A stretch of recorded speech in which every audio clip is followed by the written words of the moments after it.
درود گرم و جوشان ما را بپذیرید، همزبانان همزمان دور و نزدیک، هواداران کلام ناب فارسی دری تاجیکی. گفتار 11 اندر داستان هوشنگ. پادشاهی هوشنگ 40 سال بود. جهاندار هوشنگی با رای و داد، بجای نیا تاج بر سر نهاد. بگشت از برش چرخ سال 40، پر از هوش و مغز پر از داد دید. چو بنشست بر جایگاهی مهی، چنین گفت بر تخت شاهنشهی. که بر 7 کشور منم پادشاه، به هر جای پیروز و فرمان روا.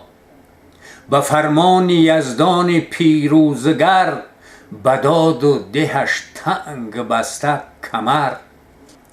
وز آن پس جهان یکسر آباد کرد، همه روی گیتی پر از داد کرد. نخستین یک گوهر آمد به چنگ، بدانیش ز آهن جدا کرد سنگ. سری مایه کرد آهنی آبگون، کزان سنگ خارا کشیدش برون.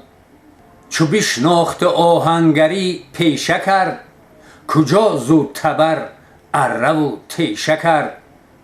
چو این کرده شد چاره آب ساخت، ز دریا برآورد و هامون نواخت.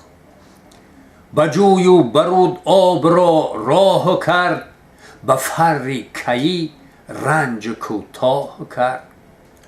چو آگاه مردم برآن برفزود، پراکندن تخم کشت و درود. بسیجید پس هر کس نان خویش، بورزید و بشناخت سامان خویش. از این پیش که این کارها شد بسیج، نبود خوردنی ها جز از میوه هیچ. همه کار مردم نبودی به برگ، که پوشیدنیشان هم بود برگ. نیا را همه بود آیین و کیش، پرستیدن ایزدی بود و پیش. بدانگه بودی آتشی خوب رنگ، چو مر تازیان راست محراب سنگ. و سنگ اندر آتش از او شد پدید، کز او روشنی در جهان گسترید. بنیاد نهادن جشن سده. یکی روز شاه جهان سوی کوه، گذر کرده با چند کس همگروه.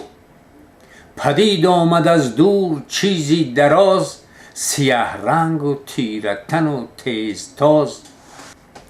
دو چشم از بری سر شد و چشمه خون، ز دودی دهانش جهان تیرگون. نگه کرد هوشنگی با هوش و سنگ، گرفتش یک سنگ شد پیش چنگ.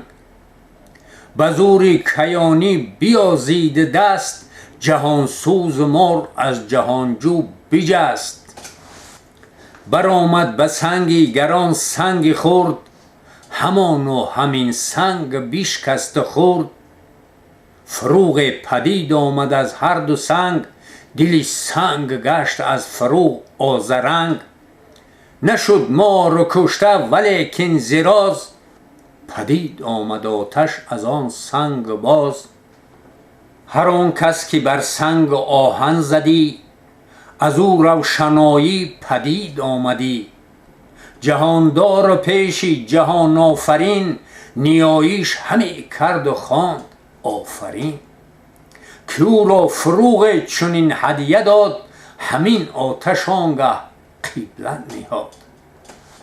بگفتا فروغ است این ایزدی، پرستیده باید اگر بخردی. شب آمد برافروخت آتش چو کوه، همان شاه در گرد او با گروه.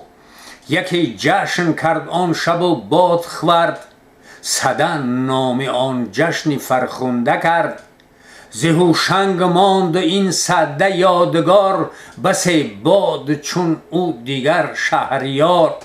کز آباد کردن جهان شاد کرد، جهان به نیکی از او یاد کرد وز آن ایزدی فرو جاهی کیان ز نخچیر و گور و گوزن ژیان جدا کرد گاو و خر و گوسپند بورز آورید آنچه بود سودمند جهاندار و هوشنگی با هوش گفت بداریدشان را جدا جفت جفت بدیشان بیورزید و ز ایشان خورید همه باج را خویشتن پرورید ز پویندگان هر کی مویش نکوست بکشت و ز ایشان برآهیخت پوست چو سنجاب و قاقم چو روباه گرم چهارم سمور است کش موی نرم